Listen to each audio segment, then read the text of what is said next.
उत्तराखंड में 1 जून से Covid curfew में आंशिक ढील के आसार, दुकानें खोलने का समय बढ़ा सकती है सरकार। हरिद्वार में योग गुरु बाबा रामदेव ने एलोपैथी पर बोला हमला, कहा ड्रग माफिया के हाथों में दुनिया भर की सरकार।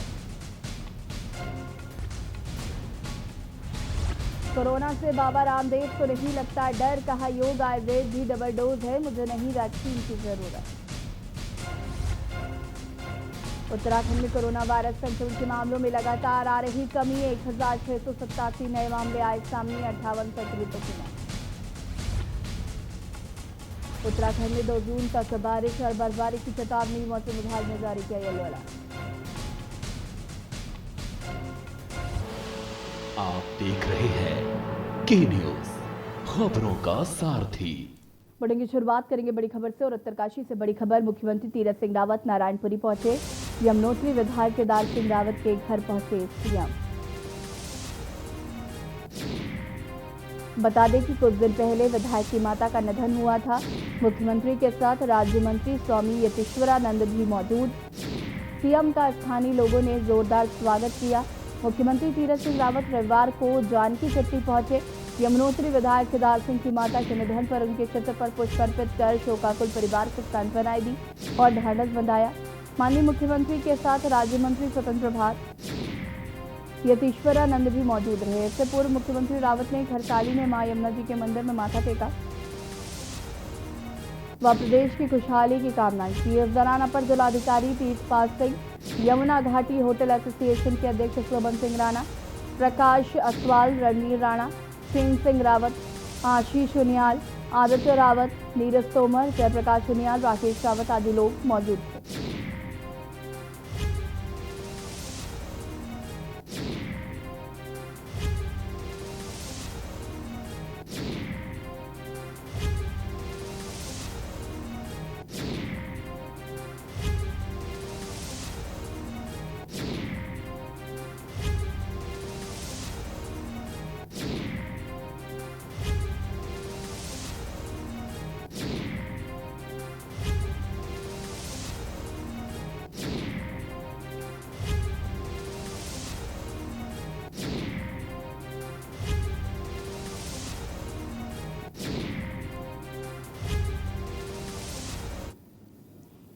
और अब लक्सर से खबर आपको बता देते हैं, जहां पर शेरपुर बेला गांव के 22 लोग कोरोना संक्रमित पाए गए हैं। 250 सैंपल में से 22 लोग संक्रमित मिले हैं। उत्तर प्रदेश की सीमा से सटा है ये गांव।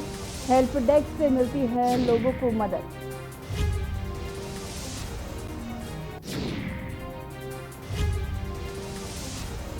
बड़ी खबर लक्सर से, जहां पर शेरपुर बेला गांव के 22 लोग कोरोना संक्रमित। 250 सैंपल में से मिले 22 संक्रमित मरीज। उत्तर प्रदेश की सीमा से सटा है गांव। हेल्प डेस्क से मिलती है लोगों को मदद। लक्सर से खबर, शेरपुर बेला गांव के 22 लोग कोरोना संक्रमित। 250 सैंपल में से मिले 22 संक्रमित मरीज। उत्तर प्रदेश की सीमा से सटा है गांव।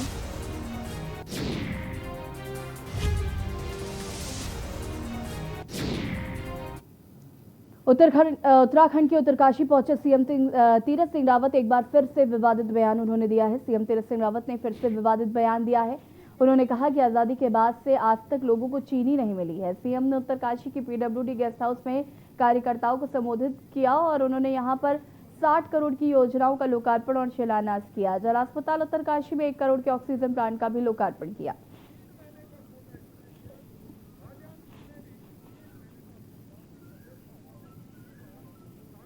आपको बता दें कि मुख्यमंत्री तीरथ सिंह रावत अपने बयानों को लेकर आए दिन चर्चा में रहते हैं और एक बार फिर उन्होंने विवादित बयान दिया है।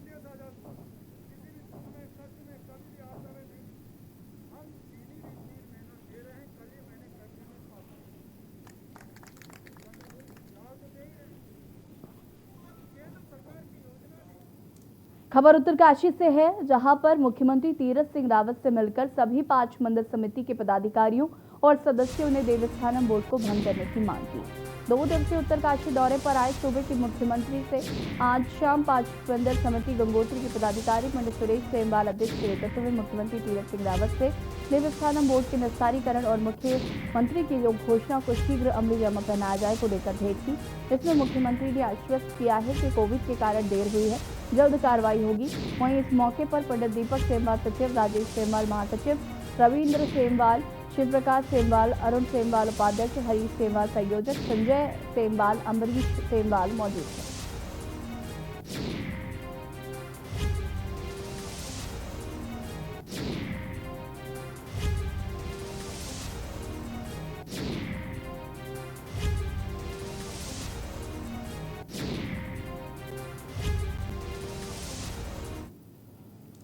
कोरोना महामारी की दूसरी लहर ने पूरे देश में तबाही मचा दी थी। सबसे ज्यादा ऑक्सीजन की कमी से लोगों की मौतें हो रही थी।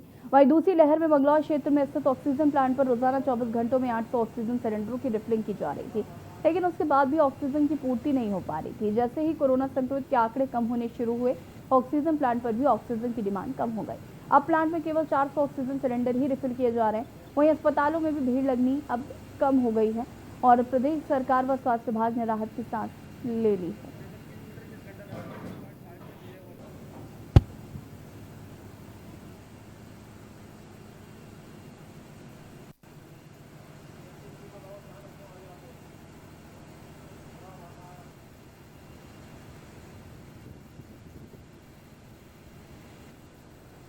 कोरोना काल में देश कोरोना से जूझ रहा था। काफ़ी संख्या में लोगों को ऑक्सीजन सिलेंडर की जरूरत पड़ रही थी, लेकिन अब धीरे धीरे कोरोना के मामले कम होते नज़र आ रहे हैं। इससे पहले जो ऑक्सीजन की मारामारी मच रही थी, अब ऑक्सीजन की मांग में भी कमी आई है। इस वक्त हम मंगलो झबड़ेरा मार्ग पर स्थित एक कुमार ऑक्सीजन रिफिलिंग फैक्ट्री पर खड़े हैं, जो काफ़ी दिन पहले यहाँ काफ़ी गाड़ी खड़ी होती थी और काफ़ी सिलेंडर की मांग होती थी, लेकिन आज वहाँ इसका दुक्का ही नज़र आ रही है। मैं आपको दिखाना चाहूँगा, ये ऑक्सीजन फैक्ट्री है, यहाँ ऑक्सीजन की रिफिलिंग होती है। काफ़ी दिन पहले यहाँ काफ़ी लोगों की भीड़ होती है, ऑक्सीजन के लिए मारामारी होती थी, लेकिन अब ऑक्सीजन की मांग कम होगी क्योंकि कोरोना के मामले कम होते जा रहे हैं। हमारे साथ फैक्ट्री के ओनर हमारे साथ हैं, हम जानना चाहेंगे पहले और में क्या फ़र्क है। सर, जैसे कि काफ़ी मारामारी होती है, ऑक्सीजन के लिए आकर मचा हुआ था, अब कितना फ़र्क आ गया है? अब देखिए 70% कम हो गया। अब मात्र 25% आजकल मेडिकल ऑक्सीजन सप्लाई जा रही है। टोटल 8-8 घंटे प्लांट बंद, कल भी 8 घंटे प्लांट बंद रहा। तो हमारे पास एम्प्टी सिलेंडर ना होने के कारण हमारा प्लांट 8 घंटे शटडाउन में रहा। और इस हिसाब से लगाया जाता कि काफ़ी मेडिकल सप्लाई में काफ़ी कमी आई हुई है। और गवर्नमेंट को क्या करना है, 1 तारीख से इसके इंडस्ट्री की खोल देना चाहिए, जिससे प्लांट हमारा रेगुलर चलता रहे। तो ऑक्सीजन पॉइंट के मैनेजर का ये कहना है, जो प्लांट पहले 24 घंटे चलता था और 800 या 1000 सिलेंडर रिफिलिंग होते थे, लेकिन अब ऑक्सीजन में कमी की मांग की वजह से सिलेंडर 400 करीबी रिफिलिंग किया जा रहा है। इसके लिए अपील है मंगलो। दिनेशपुर के ग्राम बसंतीपुर में फूड पॉइजनिंग से बीमार हुए 36 लोगों को रुद्रपुर विधायक राजकुमार ठुकराल के द्वारा चेक वितरित किया गया। आपको बता दें कि गांवों के एक घर में समारोह चल रहा था, जिसमें खाना खाने के बाद लोगों की तबीयत काफी बिगड़ गई थी। ग्रामीणों को नजदीकी स्वास्थ्य केंद्र में भर्ती कराया गया, जिसके बाद विधायक राजकुमार ठुकराल प्रशासन के आला अधिकारियों के साथ बसंतीपुर पहुंचे और उनका जायजा लेते हुए 36 लोगों की रिपोर्ट शासन को भेजी, जिसके बाद रविवार को 36 ग्रामीण लोगों को बसंतीपुर गांव में जाकर 5-5 हजार रुपए का चेक वितरित किया और लोगों से कोरोना बीमारी को लेकर जागरूक रहने की अपील की।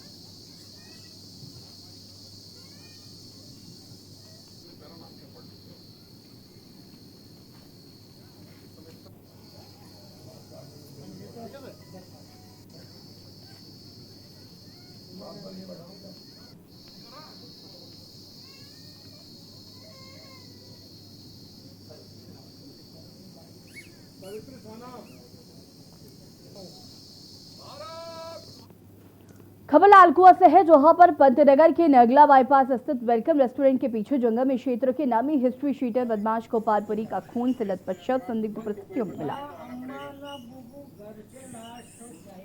जिसके बाद इलाके में सनसनी फैल गई। सूचना पाकर मौके पर पहुंची पुलिस ने शव को कब्जे में लेकर पोस्टमार्टम के लिए भेज दिया। फिलहाल पुलिस इस मामले की जांच पड़ताल कर रही है।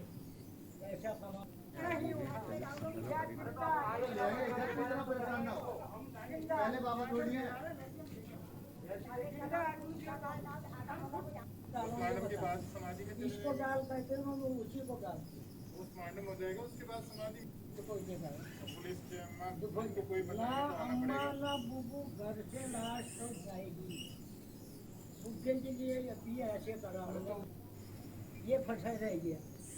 सूचना आई थी थाने पे गोपालपुरी नामक व्यक्ति जिसकी मृत्यु हो गई है, उसको घर पे लाके उन्होंने उसका शव रखा था।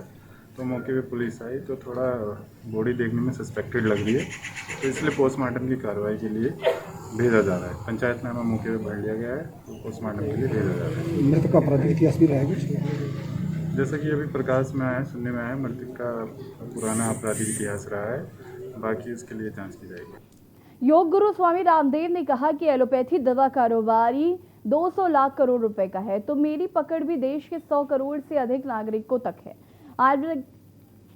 आयुर्वेदिक को स्यूडोपैथी बताने की इजाजत किसी को नहीं दी जा सकती। आयुर्वेद में सामर्थ्य है कि वह एलोपैथी सहित विश्व की किसी भी पैथी को चुनौती दे सके। उन्होंने कहा कि आईएमए को भारतीयता से नफरत है और ये गलत है। योग और आयुर्वेद भी डबल डोज हैं।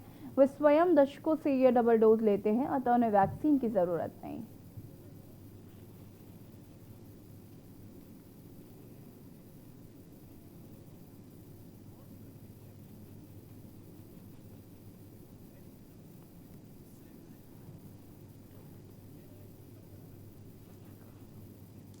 उत्तराखंड में 1 जून से कोविड कर्फ्यू में आंशिक ढील देने की संभावना है। सरकार दुकानों के खुलने के समय को बढ़ाकर और सप्ताह में 1 से अधिक दिन खोले जाने का निर्णय ले सकती है। 31 मई को प्रदेश सरकार कोविड कर्फ्यू को आगे बढ़ाने का निर्णय लेगी।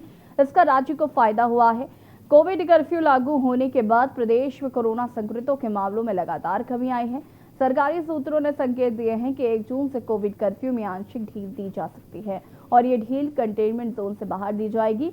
ये रियायत परचून की दुकानों को खोलने के समय को बढ़ाने या सप्ताह में 1 से अधिक दिन के लिए खोलने की अनुमति के तौर पर सामने आ सकती है।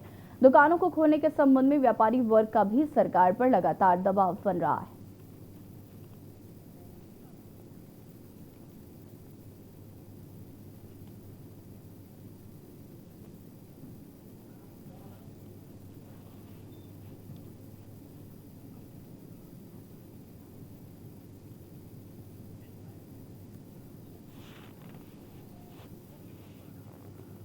खबर लक्सर से है, जहां पर नगरपालिका क्षेत्र के हरिद्वार रोड मोहल्ले में स्थित करीब 50 फीट लंबी सड़क पर इंटरलॉकिंग टाइल्स लगाने को लेकर लक्सर विधायक और नगरपालिका चेयरमैन के ठेकेदार आपस में भिड़ गए। बता दें कि विधायक संजय गुप्ता की निधि का काम करने वाले ठेकेदार राजीव गुप्ता ने उक्त सड़क पर विधायक निधि से इंटरलॉकिंग टाइल्स लगवाने का काम शुरू कर दिया और इसका पता लगते ही नगरपालिका चेयरमैन अमरीश गर्ग के ठेकेदार हिमांशु गोयल मौके पर आए और उन्होंने वहां पर जमकर हंगामा किया। ठेकेदार हिमांशु का कहना था कि सड़क का टेंडर नगरपालिका से उनके नाम हो रखा है, इससे सड़क का निर्माण वही कराएंगे।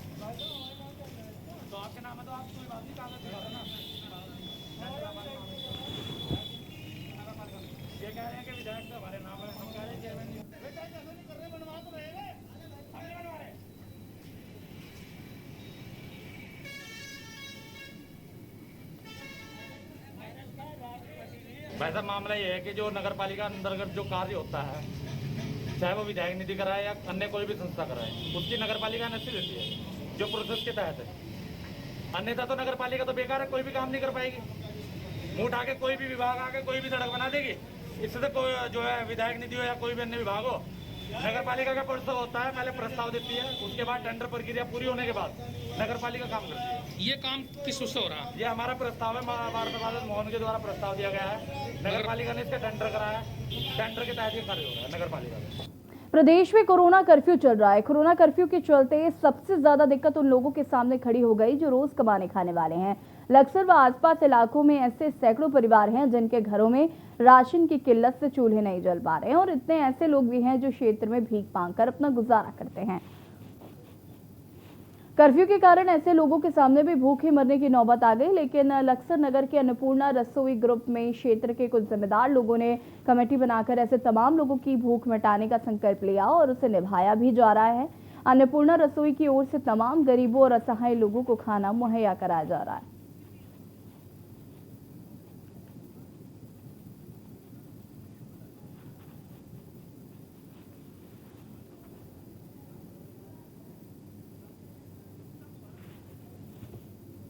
पिछले साल भी राम रसोई के नाम से रसोई चलाई थी, जो कि लगभग 70 दिन के आसपास रसोई चली थी। इस बार हमने अन्नपूर्णा के नाम से रसोई चलाई है, जो प्रत्येक दिन हम जो बेसहारा लोग हैं, गरीब लोग हैं, उन्हें प्रतिदिन हम लगभग 100 लोगों को खाना खिला रहे हैं। पिछले साल से भी ज़्यादा संकट है, मृत्यु दर बढ़ रही है। तो इस रसोई की शुरुआत अपने बिट्टू चौधरी जो अन्नपूर्णा होटल वाले हैं, इनके द्वारा शुरुआत की गई और इसमें धीरे धीरे पूरे लखतर के लोगों के सहयोग से आज ये काफिला आगे बढ़ता जा रहा है। और हमारी यही आशा है कि जब तक लॉकडाउन रहेगा हम इसी प्रकार भूखे को अन्न और प्यासे को पानी पिलाते रहें। लक्सर के सिद्धड़ू गांव के व्यक्ति ने पड़ोसी पर मारपीट करने का आरोप लगाकर पुलिस से शिकायत की। उसमें समुदाय विशेष के लोगों पर 8 महीने से उत्पीड़न करने का आरोप लगाते हुए परिवार के 20 सदस्यों के साथ गांव से पलायन करने की चेतावनी दी। वहीं पुलिस दोनों तरफ से झगड़ा होने की बात कह रही है। और आपको बता दें कि सिद्धड़ू गांव के बालेश्वर में अपने परिवार के 8-10 लोगों के साथ लक्सर कोतवाली पहुंचा और एसएसआई मनोज सिरोला से मिलकर उसे तहरीर देकर बताया कि मोहल्ले के अलावा बाकी सारे परिवार दूसरे समुदाय के हैं और वो पिछले 8 महीने से धार्मिक आधार पर उनके परिवार से जाति कर रहे हैं।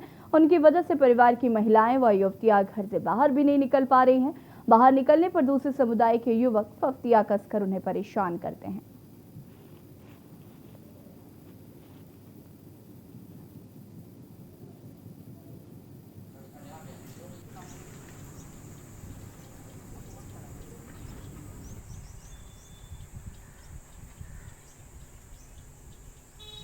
परेशान करा जा रहा है। एक तार का मसला था, वो लाइन को उड़ गए थे, फिर से लाइन मैन आ गया था, वो अपने आप को हमारे घर में डायरेक्ट घुसा वो एकदम जैसे। हमने कहा भाई जब लाइन मैन ठीक कर रहा है तो फिर तुझे घुसने की क्या जरूरत है। नहीं जी कहीं ठोक रहे कहीं वगैरह हिसाब कर रहा हूँ टैबलेट तुम्हारे यहाँ और पन्नी पुन्नी खा कर हमारी जागती है पढ़ा पट्टे पनी चढ़न देते परेशान कर रखे हैं बिल्कुल।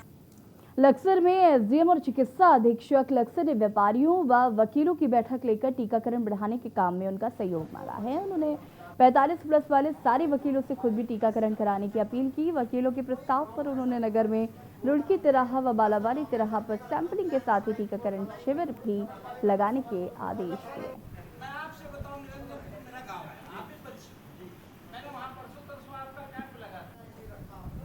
जो है अपने परिवार को और अपने आस पड़ोस में जितने भी ज़्यादा से ज़्यादा लोगों को होगा उसका टीकाकरण करवाया जाएगा और लोगों को प्रोत्साहित किया जाएगा कि वैक्सीनेशन करवाएं अपना, ताकि जो है इस बीमारी को फैलने से रोका जाए। इस समय जो टीकाकरण अभियान चल रहा है उसमें 45 साल से अधिक आयु के लोगों को टीका लगाया जा रहा है और 18 से 44 के लगाया जा रहा है, लेकिन अभी थोड़ा टीके की कमी है इसलिए उस पर फोकस कम दिया जा रहा है। अभी हमारा पूरा ध्यान जो है 45 वर्ष से अधिक लोगों को टीका लगाने पर है। इसमें हमारी थोड़ा प्रोग्रेस कम है और उसको लेकर के हम प्रयास कर रहे हैं। इसके लिए आज हमने बार एसोसिएशन से निवेदन करके एक बैठक का आयोजन किया है और यहाँ पर सभी लोगों को निवेदन किया गया है कि वे खुद टीका लगाएंगे, अपने परिजनों को लगाएंगे, अपने स्टाफ को लगाएंगे। हरिद्वार जिले की समितियों पर पहुंचा यूरिया खाद 2 दिन के भीतर ही नदारद हो गया। ऐसे 1 महीने में इफ्को से करीब 5000 मीट्रिक टन यूरिया हरिद्वार की समितियों पर आ चुकी है, लेकिन आधे किसान अभी भी यूरिया के लिए तरस रहे हैं। सवाल है कि ये यूरिया किसानों की नहीं तो फिर किसके पास पहुंच रही। देखिए रिपोर्ट।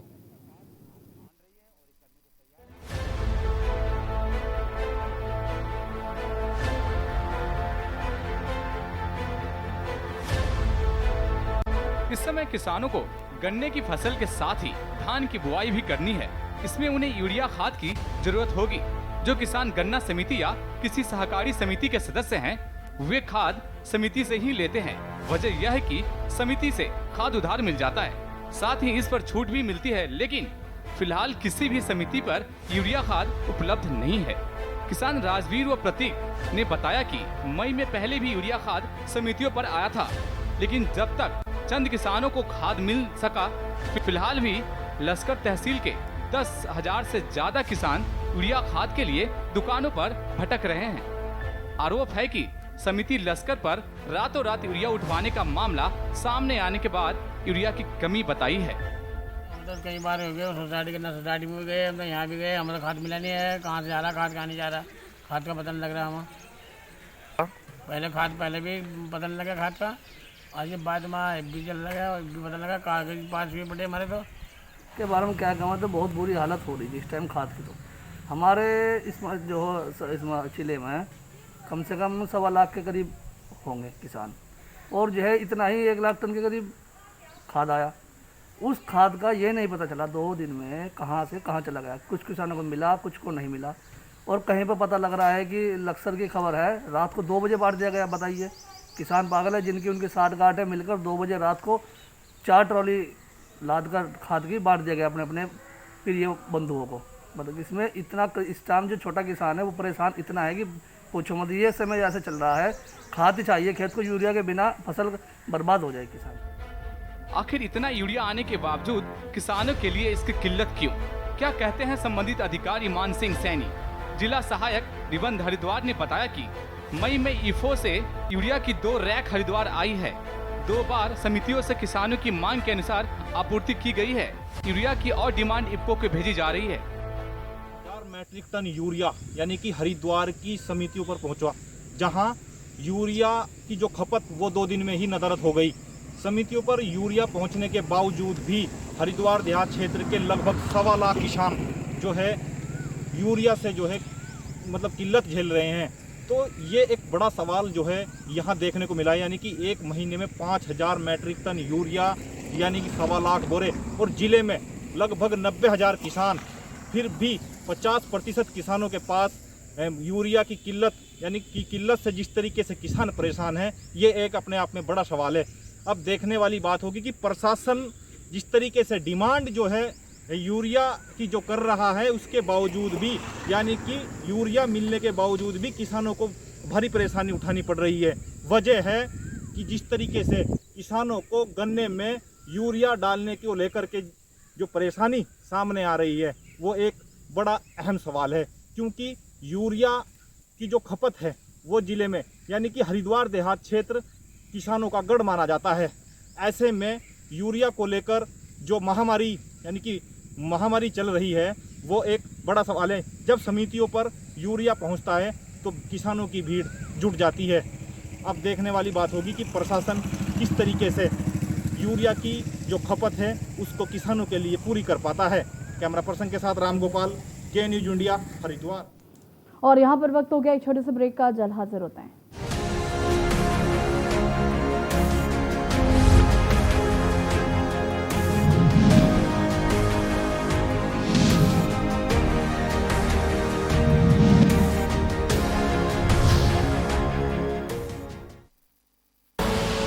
आप देख रहे हैं के न्यूज, खबरों का सारथी।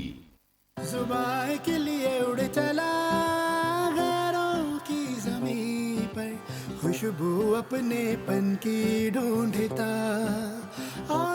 दूर कितना भी जा, इस जुबान से दूर ना जा पाओगे। विमल, बोलो जुबान केसरी। आप देख रहे हैं के न्यूज, खबरों का सारथी।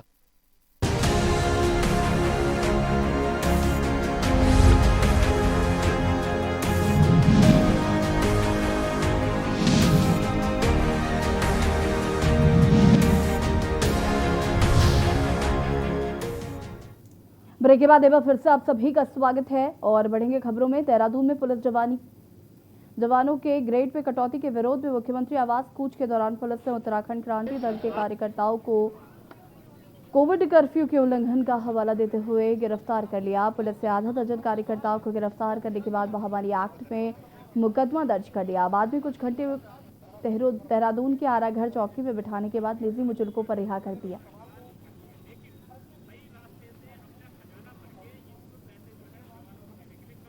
1 महीने पहले हम लोगों ने सरकार को ज्ञापन दे दिया था। उसके बाद सरकार ने आंखों में धूल झोंकने के लिए एक कमेटी का गठन किया, लेकिन 1 महीने तक भी उसकी कोई मीटिंग नहीं हुई। इसके बाद मजबूरन हमको घंटाघर पर इंद्रमणि बडोनी जी की मूर्ति के नीचे जो है उपवास करना पड़ा, और उपवास के दूसरे दिन सरकार को उस कैबिनेट की एक जो कमेटी बनाई थी उसकी मीटिंग बुलानी पड़ी, लेकिन उस मीटिंग में भी ये निर्णय नहीं लिया गया कि ये विषय कैबिनेट में लाया जाए। तो उसके विरोध में हमारा पहले ही अल्टीमेटम था कि अगर ये विषय कैबिनेट में आकर इस पर फैसला नहीं होता तो हम लोग माननीय मुख्यमंत्री जी के आवास पर जाकर भूख हड़ताल करेंगे, क्योंकि ये हमारे जवानों के साथ सीधी नाइंसाफी है। उत्तराखंड बनने के 20 साल बाद भी नैनीताल की भीमताल विधानसभा क्षेत्र के धारी मुक्तेश्वर ओखलकांडा क्षेत्र में उप मंडी नहीं बनने से पहाड़ के काश्तकारों को अपने फल और फसल हल्द्वानी की मंडियों में औने पौने दाम में बेचने पड़ रहे हैं, जिस कारण काश्तकारों को नुकसान ही नुकसान उठाना पड़ रहा है। यहाँ धारी, रामगढ़, मुक्तेश्वर, ओखलकांडा क्षेत्र में फलों और फसल के लिए मशहूर है। इन क्षेत्र में पहाड़ी फल आड़ू, खुमानी की बम्पर पैदावार होती है। स्थानीय काश्तकार अपने गांव में 2 उप मंडी बनवाने की मांग कर रहे हैं ताकि अपने गांव में होने वाली फल और फसल को इन उप मंडियों के माध्यम से भेज दिया जा सके, जिससे गांव के काश्तकारों को कुछ मुनाफा हो। लेकिन अब तक इन ग्रामीणों की इस मूलभूत सुविधा की तरफ किसी ने ध्यान नहीं दिया और उत्तराखंड बनने के बाद यहाँ 2 बड़ी राजनीतिक पार्टियां भाजपा और कांग्रेस का बारी बारी से शासन रहा है, लेकिन इनकी सुध किसी ने नहीं ली, जिसकी वजह से काश्तकार बदहाली की जिंदगी जीने को मजबूर हैं। यहाँ काफ़ी ज़्यादा हैं, जिसमें एक तो उपमंडी की यहाँ पर जगह भी चयनित हो चुकी थी। यहाँ पर अभी हमारे जो वर्तमान विधायक जी हैं घोषणा भी कर चुके थे कि उपमंडी बनेगी धानाचूली में। अगर उपमंडी बनती तो हमारे यहाँ पर जो आगर क्षेत्र है अपना 2-3 ब्लॉक जो है, रामगढ़ ब्लॉक, धारी ब्लॉक और ओखलकांडा ब्लॉक, ये सारी यहाँ पर मंडी कर लेते, अपना ट्रांसपोर्टिंग का खर्चा बच जाता उनका। उत्तराखंड के बुलेटिन में फिलहाल इतना ही। देखते रहिए के न्यूज़ इंडिया। नमस्कार।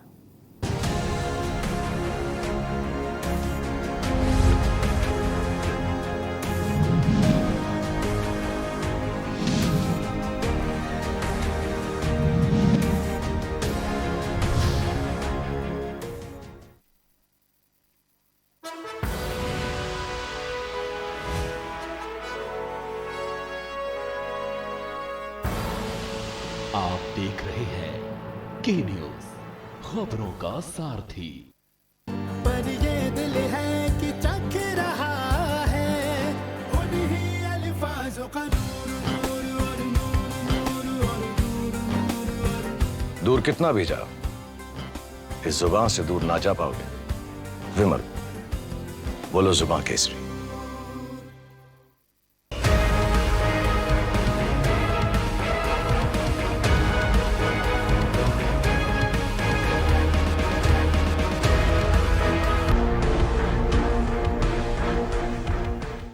खुदी को आजमाया है तो ये अंदाज आया है, खुदी को आजमाया है तो ये अंदाज आया है। तुम में भी मैं हूं, शुद्ध प्लस पान मसाला। जब आपकी सोच को अंधेरा घेर लेता है और सिस्टम भी मुंह फेर लेता है, जब वादों की परतें खुलने लगती हैं और हारी उम्मीदों का ऊंचा ढेर लगता है, जब सड़क पर एड़ी की रगड़ देखकर अब तक जो भी हुआ सब बेअसर लगता है, तब चिंतन से डगर होगी आसान, मंथन से निकलेगा समाधान। मंथन।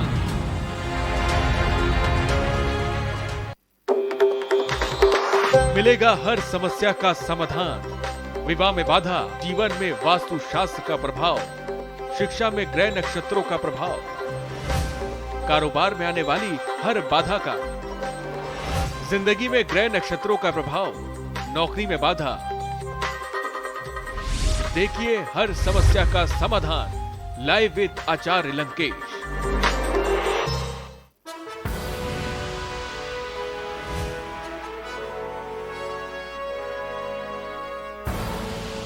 आप देख रहे हैं के न्यूज़, खबरों का।